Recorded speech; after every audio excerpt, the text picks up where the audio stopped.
नमस्कार, rice news में आपका स्वागत है। तो पेश है आज की अहम खबरें। बिहार में पंचायत चुनाव की तारीख जैसे जैसे करीब आ रही है, प्रत्याशियों के बीच जुबानी नोकझोंक, आरोप प्रत्यारोप का दौर तेज होता जा रहा है। हालांकि इस चुनावी शोरगुल में बहुत से प्रत्याशी ऐसे भी हैं जो विकास के मुद्दे को लेकर जनता की अदालत में जा रहे हैं।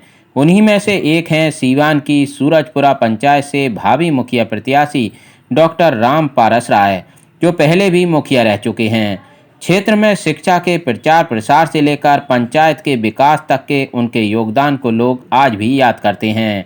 राम पारस राय कहते हैं कि अगर जनता ने उन्हें मुखिया बनाया तो पंचायत में शिक्षा, रोजगार, शौचालय के साथ ही जनहित से जुड़े मुद्दों को वो प्राथमिकता सूची में रखेंगे। हमारे साथ एक ऐसे प्रत्याशी हैं जो ग्राम पंचायत राज सूरजपुरा, जिला सीवान के बसंतपुर प्रखंड के अंतर्गत आने वाला है और 2001 में मुखिया पद पर ये जनप्रतिनिधित्व कर चुके हैं डॉक्टर राम पारस राय जी, जो परिचय के मोहताज नहीं है। शिक्षा के क्षेत्र में बहुत सारी उपलब्धियां इनके नाम हैं और साथ ही साथ पंचायत में विकास के क्षेत्र में इन्होंने जो कार्य किया, सूरजपुरा की जनता आज भी इस विकास कार्य को याद करती है। आपका बहुत बहुत स्वागत है मुखिया जी। जी क्या आपका चुनावी मुद्दा रहेगा इस बार? मेरा चुनावी मुद्दा विकास का रहेगा और हम चाहेंगे कि सूरजपुरा पंचायत में जितने भी गांव हैं, जितने भी वार्ड है, सभी वार्ड में सरकार के द्वारा जो भी राशि विकास के लिए दी जाएगी उसको बहुत अच्छा तरह से 100% वहाँ पर काम उससे होगा। जी तो आप पंचायत सूरजपुरा में जब 2001 में जनता के आशीर्वाद से मुखिया पद पर सुशोभित हुए और 22-23 वर्षों के बाद बिहार में पंचायत का चुनाव हुआ था, तो उस समय सरकार के तरफ से राशि विकास के लिए बहुत सीमित दी जाती थी, बहुत कम दी जाती थी। और इस बार तो सरकार मेहरबान है, पंचायती राज व्यवस्था के लिए काफी बड़े पैमाने पर योजनाएं चलाई गई और काफी राशि भी मुहैया कराया गया। उसके बाद भी दिन दशा नहीं सुधर पाया। आप अपने उपलब्धियों के बारे में कुछ चर्चा करें कि आपने कौन कौन सा सूरजपुरा में काम किया था। हम सूरजपुरा पंचायत में 2001 में मुखिया बनने के बाद तत्काल 2001 में फ्लड आ गया, जिसमें पूरे पंचायत के सभी वार्ड में एक चूल्हा पर 25 किलो गेहूं और 250 रुपया हमने बंटवाया। और करही मठिया जो गांव है उसमें 7 नाव चलवाया, चूँकि औरतों को आने जाने में काफ़ी दिक्कत होती थी या लोगों को बाजार आने जाने में रास्ता सब तो एथी हो गया था, टूट गया था। तो 7 नाव चलवाए थे और वहाँ पर हम बसंतपुर से हाई स्कूल से गोडाउन से 25 किलो गेहूँ और 250 रुपया बंटवाए थे। उसके बाद हम एनजीओ के माध्यम से 40 कुआं का निर्माण, मतलब कि मरम्मत करवाया और उसमें हैंड पाइप दिया लोगों को पानी पीने के लिए। उस वक्त लोग पानी कुएं से ही पिया करते थे, चाहे स्नान करते थे, कपड़ा धोते थे उस वक्त। और साथ जो है आपको बोरिंग पंपिंग सेट किसानों के लिए हमने दिलवाया। उसके बाद शिक्षा मित्र के तहत हमने 25 गवर्नमेंट के नियम के मुताबिक 25 शिक्षकों को नियुक्ति किया और 9 आंगनबाड़ी सेविका और 9 सहायिका को नियुक्त किया, 9 आशा मित्र को नियुक्त किया। और उसके बाद हम एडिशनल पीएससी जो सूरजपुरा एनएच में है सूरजपुरा, वहाँ पर हम पास करवाए बीडीसी से, जो अभी भाड़े के मकान में चल रहा है वहीं पर अस्पताल। और हम जो है उस वक्त 3 नवसृजित विद्यालय स्थापित किए थे, जिसमें शुरू से काम भी चल पढ़ाई लिखाई का होने लगा।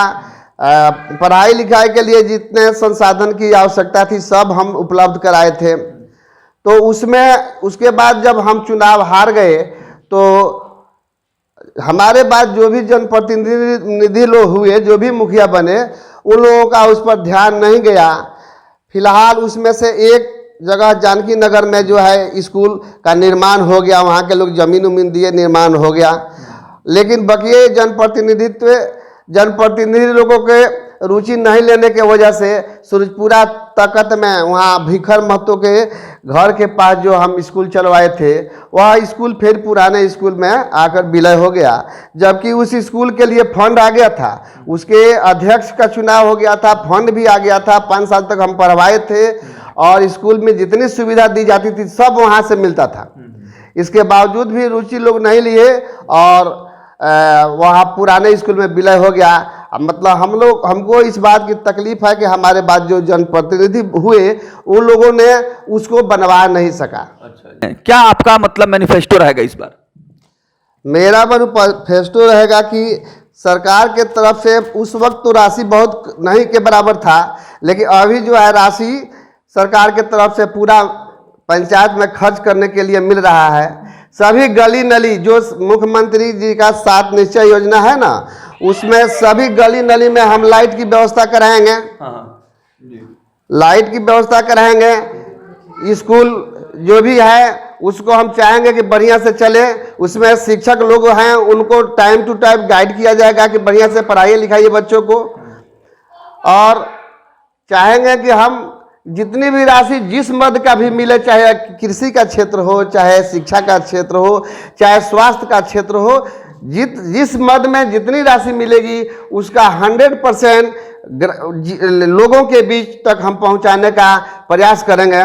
और हम चाहेंगे कि हमारे पंचायत में मतलब पेड़ पौधा लगे, वृक्षारोपण का काम हो, ताकि लोगों को मतलब इन्वायरमेंट बढ़िया से रहे, लोगों को मतलब स्वच्छ हवा मिल सके और साफ सफाई की व्यवस्था हो, स्वच्छता के ऊपर भी ध्यान दिया जाएगा। और हम चाहेंगे कि हम एक मॉडल पंचायत के रूप में अपना आदर्श पंचायत इस तरह से सभी क्षेत्रों में विकास करके जो सरकार से राशि मिलेगी उसका 100% सदुपयोग करके सभी क्षेत्रों में हम चाहेंगे कि ये विकास हो, ताकि मेरा पंचायत आदर्श पंचायत बने और जिला में और ब्लॉक में और राज्य में इसका नाम रोशन हो। तो ये थे डॉक्टर राम पारस राय, पूर्व मुखिया सूरजपुरा पंचायत, जो कई शिक्षा के क्षेत्र में इन्होंने कीर्तिमान स्थापित किए हैं और ऐसे उम्मीदवार हैं जो कि PhD डिग्री होल्डर हैं।